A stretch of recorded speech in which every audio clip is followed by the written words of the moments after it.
महापुरुषों को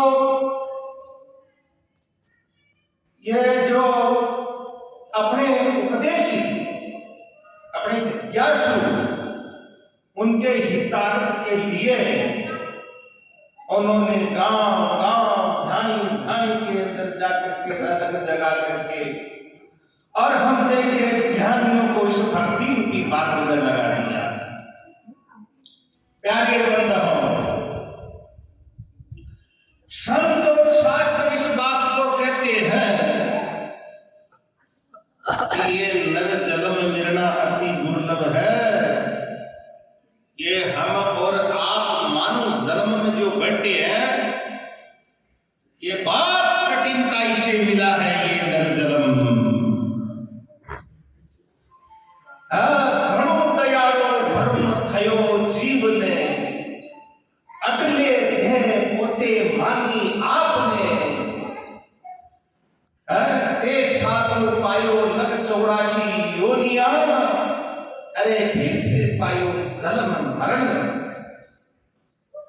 घणो दयाळो, अनादि काल से ये जीव आत्मा इस देह को ही अपना स्वरूप मान करके बैठ गया। मैं जन्मता हूं रे, मैं मरता हूं रे, मैं आता हूं रे, मैं जाता हूं। ऐसे कर्तव्य अभिमान से ये जीव इस अविद्या के जाल में फंस करके और बार बार जन्मना, बार बार मरना, बार बार जन्मना। ध्यान रखना इस बात का। महान अगर बीमारी कोई है तो ये जन्मने मरने की बीमारी है। ये जन्मना और मरना। सतगुरु श्री राम कहते हैं पंचकरण में कि जब प्राणी का मृत्यु होता है और ये प्राण ढके परलोक में जब जाते हैं, शरीर छूटता है, तो जैसे कोई जीवते आदमी को आरे से काटा जाए, जीवते मानव को फंदर से काटा जाए, इतना भयंकर जब दर्द होता है जब यमराज की शक्ति लगती है और इस जीव को उठाते हैं कि चला आगे का मार्ग तय है। उस टाइम आपको ध्यान है, नेत्र से आंसू आते हैं, नेत्र से आंसू आ जाते हैं और उल्टी हो जाता है, बंद खुल जाते हैं। ये नाना प्रकार का संकट उठाते हुए इस प्राणी को ये यम के दूत परलोक में ले जाते हैं। अरे इसका किया हुआ कर्तव्य का जुल्म भोग करके और यमराज कहते हैं जा लग 84 योनि भोग, यही सजा है।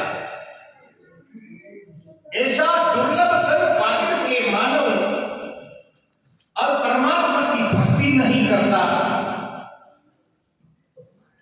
इतना होश नहीं करता कि ये मेरे को मानव जन्म मिला इसीलिए है, ये इसीलिए मिला है कि ये प्राणी हरि की भक्ति और कोई ऐसे ब्रह्मनिष्ठ ब्रह्म सर्वज्ञ महापुरुष की शरण में जाकर के और मैं कौन हूं, कहां से आया हूं, मैं यहां जगत में कितने के दिन रुकूंगा और फिर मेरा आगे भगवान कौन धनी है कि ईश्वर, ऐसा विवेक कोई ऐसे महापुरुषों की शरण में जावे जब उसको आत्म का बोध होवे और उस बोध के माध्यम से इस जीव का अध्यास टूटे, इसको आत्म बोध हो, जब स्वरूप को पहचान देता है न कि मैं तो सत्य हूं, चित्त हूं, आनंद हूं, अजर हूं, अमर हूं, अधिकारी हूं, ऐसा जब अनुभव हो जाता है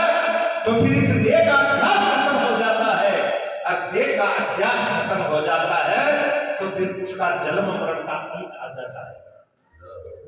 इसीलिए ये महापुरुष लोग आप लोगों को गांव